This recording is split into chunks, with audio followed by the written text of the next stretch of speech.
예배는 수단이 아니라 그 자체가 목적입니다.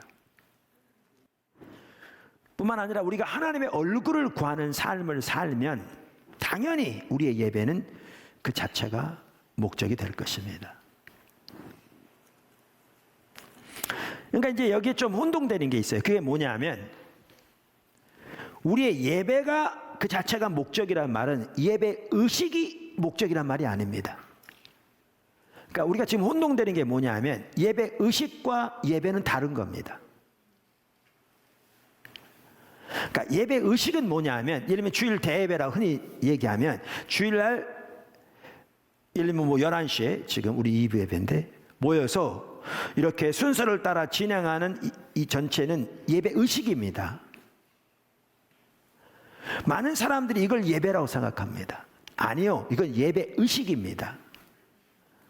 그럼 예배는 뭐냐면 이 의식을 통해서 하나님을 예배하는 행위가 예배입니다. 할렐루야. 그러니까 이걸 예배 의식과 예배 행위로 분리할 수 있습니다. 좀 혼동되십니까? 예배 정의는 예를 들면 하나님께서 행하신 그 모든 아름다운 일들을 인하여 하나님께 찬사를 드리고 하나님은 그분으로 인하여 기뻐하는 겁니다. 앞으로 나올 텐데. 자, 그러면 우리가 주일날만 하더라도 이렇게 모여서 순서를 따라 진행하는 이 모든 것은 예배 의식입니다. 이게 예배가 아닙니다. 예배 의식이고요. 이 의식을 통해서 우리는 우리의 온 마음으로 하나님 그분께 찬사를 드리고 우리의 온 마음으로 주님을 기뻐하고 우리의 온 삶으로 그분께 우리의 삶을 드리는 이 예배 행위가 예배입니다. 이 둘은 다릅니다. 근데 적지 않은 사람들이 오늘날 예배 의식을 예배라고 잘못 이해합니다. 그러다 보니까 제가 설교할 때 혼동될 때도 많습니다. 왜냐하면 제가 이 얘기하는 바가 다르니까. 그럼 예배 그 자체가 목적이라 이 말은 예배 의식 이 자체가 목적이라는 말이 아닙니다. 아닙니다. 우리 하나님께 드리는 예배가 그 자체가 목적이라는 말입니다. 이해되시죠? 네. 그러니까 우리의 예배 자체가 목적입니다. 반대로 우리의 예배가 우리의 예배를 위한 수단으로 전락해버리는 순간 우리 예배는 타락한 겁니다. 그게 우리가 이미 살펴본 율법주의 예배입니다. 율법주의 예배입니다. 그것은 성경에 의하면 하나님을 멸시하는 행위요. 그 예배는 하나님 앞에 전적으로 타락한 예배입니다. 우리의 예배가 우리의 목적을 위한 수단으로 전락해버렸을 때. 자, 둘째, 예배의 본질은 하나님과의 만남입니다. 아멘. 예배의 본질은 하나님과의 만남입니다.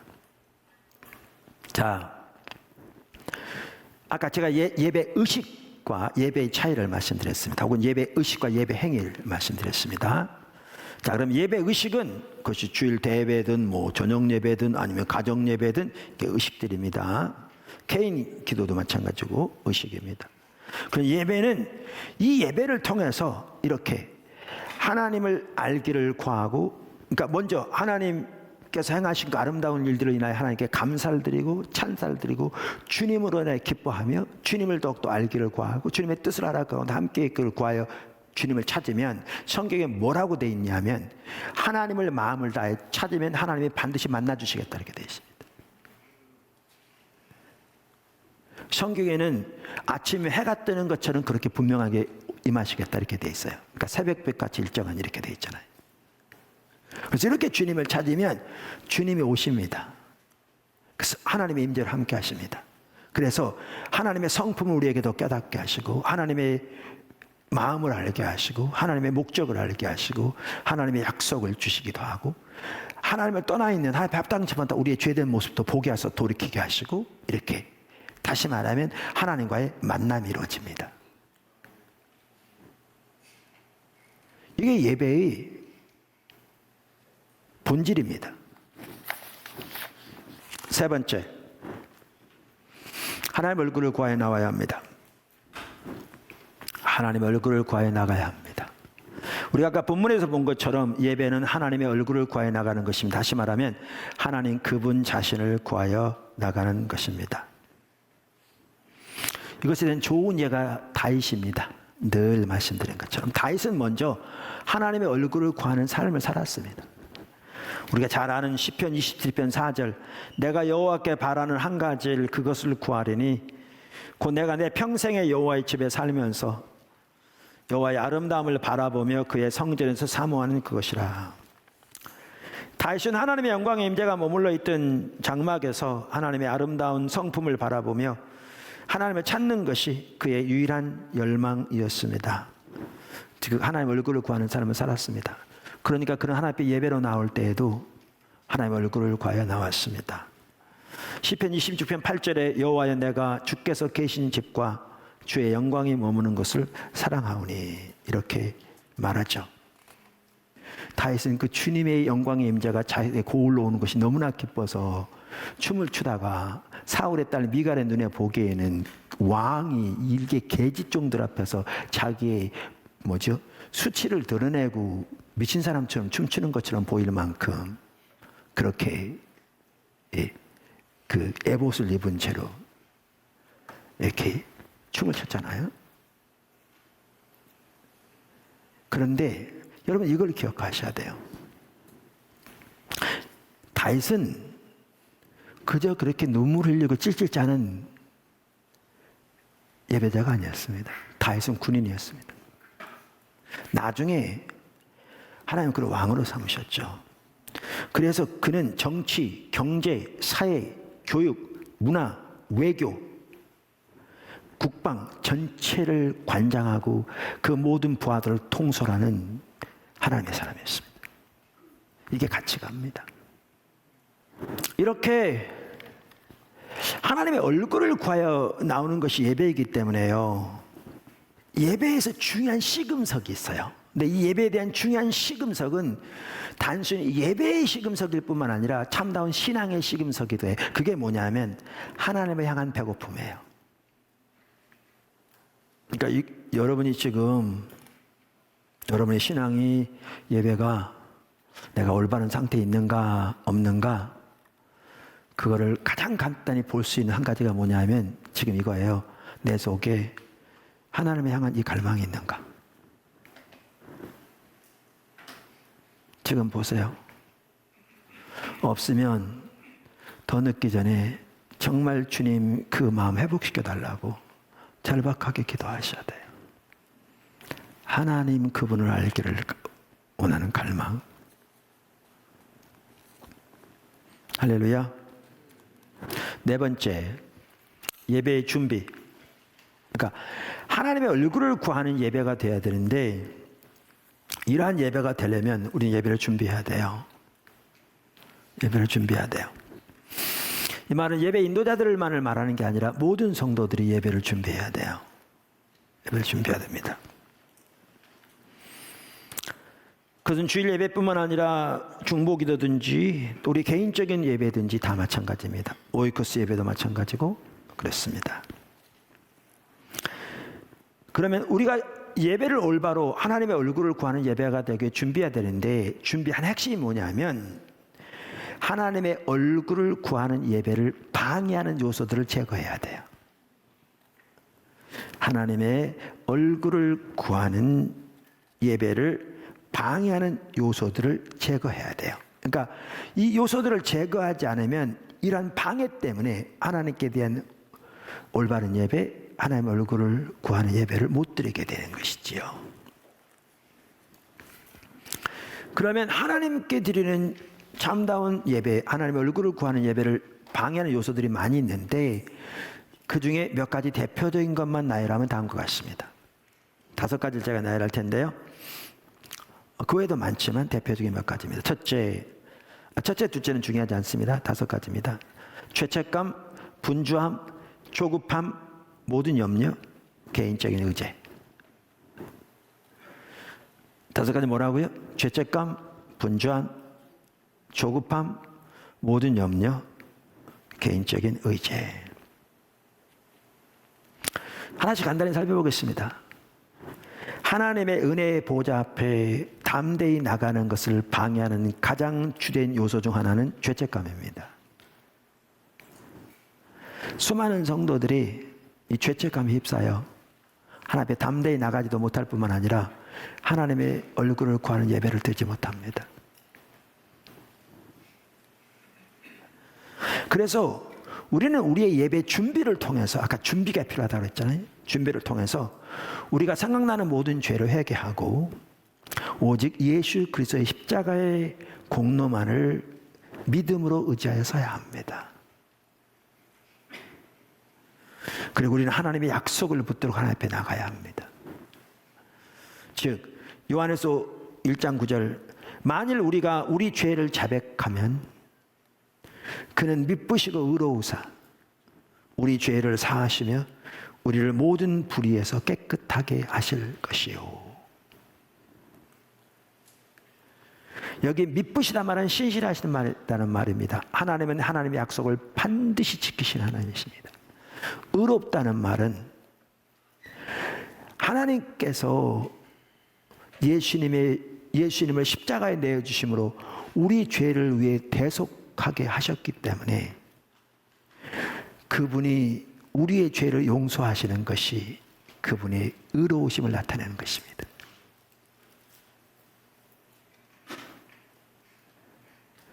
그러므로 우리는 하나님 앞에 설 때에 하나님이 약속하신 것을 반드시 지키시는 이 하나님의 신실하심과 예수님의 십자가에 우리 죄를 위해 내어주심으로 자신의 의로움을 나타내신 그 하나님만을 신뢰하여 그 십자가의 공로만을 의지해서 우리가 회개하고 돌이키면 용서하시겠다고, 그리고 모든 불의에서 깨끗게 하시겠다고 약속하셨기에 그 약속만 의지하여 주 앞에 서야 합니다. 그렇게 나오셔야 합니다. 그렇게 앞에 나가야 합니다.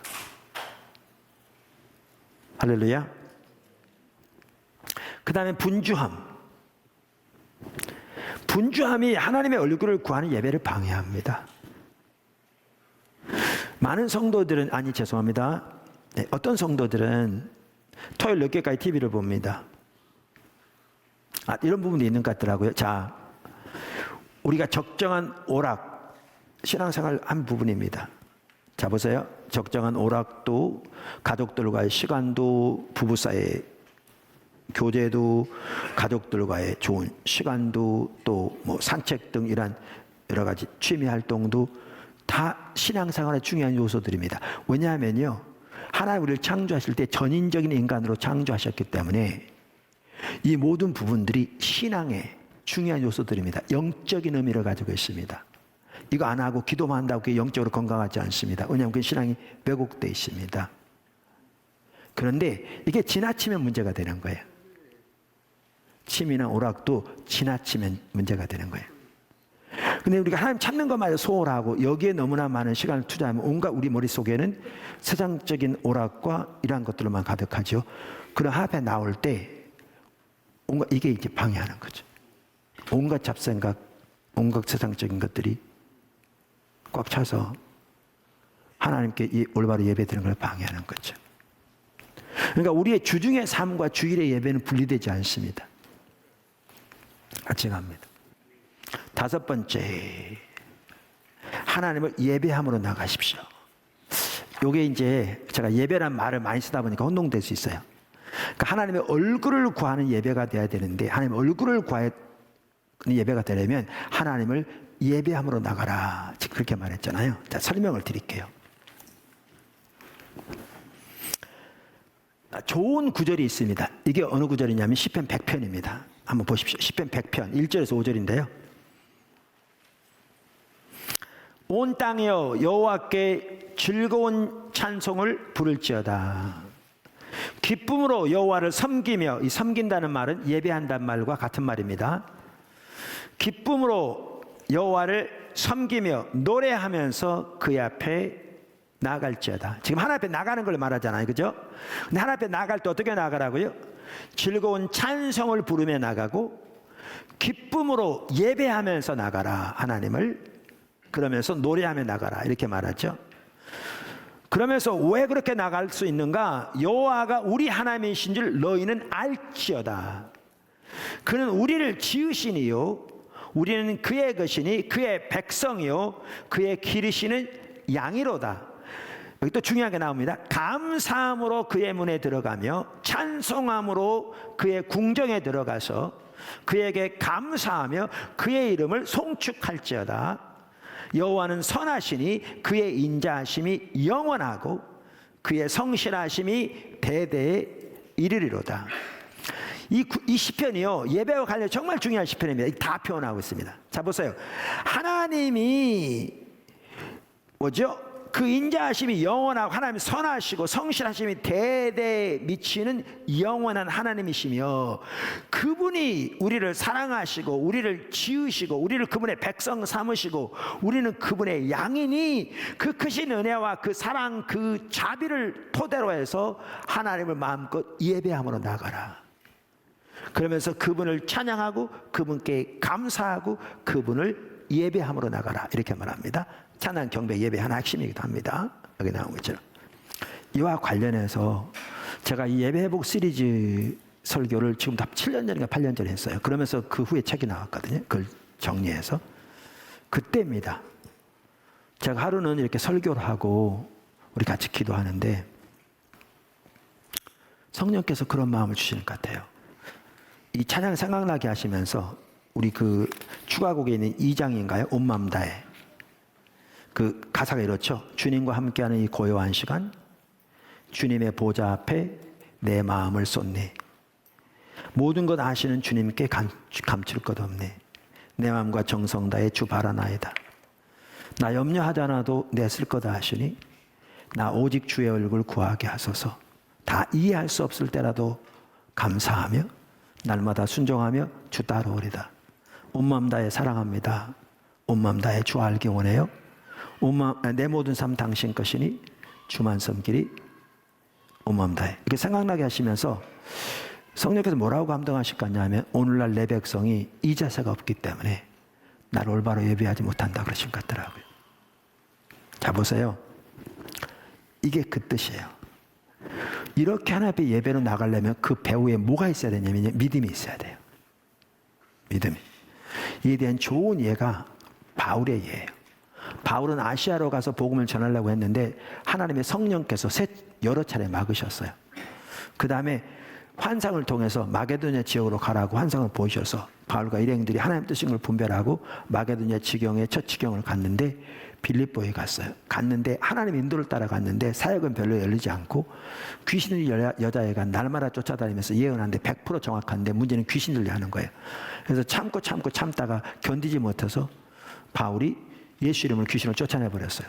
그랬더니 그 여자아이는 귀신 들려서 점쳐져서 돈을 버는 주인에게 돈을 벌게 하는 그 노예였는데 주인들이 돈 벌 기회가 사라져 버리니까 바울을 고소해서 바울과 그 일행들이 채찍에 맞고 감옥에 갇혔어요. 그 당시 채찍은 끝에가 갈고리가 있어가지고 이 살점에다 떨어져 나갔대요. 그 당시 감옥은 요즘하고 달랐어요. 냉난방 당연히 없었고요. 많은 필요는 자기들이 스스로 알아서 해야 되는 이런 상황이에요. 치료 없었겠죠. 근데 밤 12시가 되었을 때 그들은 찬양하기 시작해요. 성경. 어떻게 이게 가능했을까요? 우리 같으면 이랬을 수 있어요. 좀 그렇게 말하면 아니 하나님 내 등이 성한 게 배 아프십니까? 내가 아시아로 간다고 하지 않던가요? 근데 왜 여기 보내서 사역은 안 열리고 왜 이렇게 채찍에 맞고 감옥에 갇히게 합니까? 이렇게 원망할 수 있어요. 근데 바울은 전혀 그게 없어요. 근데 왜 이게 가능한 줄 아십니까? 믿음이 있기 때문에요. 다 이해할 수 없을지 몰라도 하나님의 신실하심과 자비하심과 통치하심 독생자까지 아끼지 아니하시고 내어주실 만꼬리를 사랑하시기에 그분의 뜻은 항상 최선이며 그분은 영원 전부터 영원 끝까지 아시는 전지하신 하나님이 돼 실수가 없으신 하나님이시기에 내가 이해할 수 없을 때라도 하나님의 선하신 뜻 가운데 인도하고 계신다는 것을 확신할게. 그 상황에서도 하나님을 찬양하러 나가죠. 예배함으로. 다윗과 실라, 우리들이 그렇게 하나님을 찬양하며 나갈 때, 감사하며 나갈 때 아마 하나님이 감격하셔서 못 견디신 것 같아요. 그래 옥토를 흔들어 버리셨어요. 착고가 풀리고 옥의 문이 열리고, 그래서 그 결과 어떻게 되는가? 빌립보 교회가 세워지게 돼요. 성경은 빌립보 교회는 바울이 가는 곳마다 그와 동역했던, 늘 그의 마음에 있던 교회예요. 그 교회가 탄생합니다. 여기 찬양이 바로 그런 거예요. 나 염려하지 않아도 주님은 내 쓸 거다 하시고, 나 다 이해할 수 없을 때라도 그러기에 주님께 감사하며 오직 주의 얼굴을 구하게 하시고, 그 상황에서도 날마다 주의 뜻에 순종하리이다.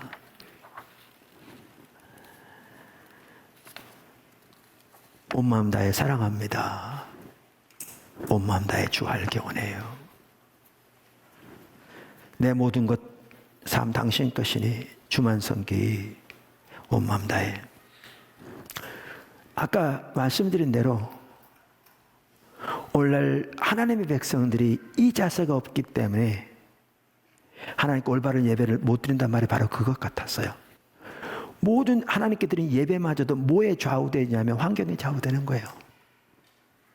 조그만 어려움만 닥쳐도 그냥 완전히 문제가 휩싸여서 아무것도 보이지 않은 가운데, 예배로 나올 때도 온갖 생각은 자기 문제에 있어서 그저 구할 때부터 그거 해결해 달라고 구할 뿐만 아니라, 예배 드린 이거라도 해야 돼 해줄 것처럼 그런 이해를 가지고 나오고, 그런 상황에서 하나님도 얘기하면 지금 내가 어떤 상태인지 알지 몰라고 달려들어 곧잡아 먹을 것처럼, 내 문제가 해결될 다음에 무슨 하나님의 뜻이 뭐 어쩌고 가능할지, 지금 내가 이런 상태인데라고 달려드는. 그러니까 진정한 감사는 전혀 가능하지 않은, 평생에 걸쳐 그렇게 진정한 감사할 거 몇 번이나 할 수 있겠습니까? 그런 상태. 그러니까 하나님께 올바른 예배를 전혀 드릴 수가 없는, 모든 것이 자기 원하는 바에 좌우되는 조건적인 예배, 타락한 예배, 손을 구하는 예배. 이게 오늘날 성도들이 처해 있는 상황입니다. 그러면서 종교적인 의식만 하고 돌아가면 그게 예배인 것처럼, 그게 타락해서 이제 이게 의식으로 돼버리고, 이거마저도 자기 목적을 이루기 위한 의식이 돼버리는 율법지로 타락해버린, 하나님이 견디하지 못하신 예배인데 그 사실도 모르고 있는 거죠. 당연히 그게 당연한 것처럼. 그러면 아까 하나님의 얼굴을 구하는 예배가 돼야 한다는 말은 그 뜻입니다. 똑같은 얘기입니다. 시편 100편 기자처럼, 레오 크랩 박사가 말한 것처럼, 하나님 되심을 위해 그 관계에 도대해서 하나님을 예배함으로 나가고 감사함으로 나가고, 뭐가? 그 배우의 믿음이 도대해서, 그리고 주님의 뜻을 알기를 원하고 그 뜻이 기도하고 강청하고 나가는 그 예배가 참된 예배입니다. 여러분 그렇게 되기를 축복합니다. 이게 하나님께 하나님의 얼굴을 구하여 나가는 예배입니다. 여러분들이 이것을 잘 이렇게 정리하시지 하시고 그렇게 하나님 앞에 예배로 나가게 되시기를 주님으로 축원하고, 그렇게 해서 여러분의 모든, 또 우리 전체 예배가 정말 하나님 임재하시고 하나님 마음껏 운행하시니, 우리가 예배를 통해 하나님을 더 깊이 만나고 하나님 앞에 자라나며 하나님의 우리가 생명이 넘친 자리로 나가게 되기를 예수님으로 축원하고, 우리나라 모든 교회 예배가 그렇게 되기를 간절히 소원합니다.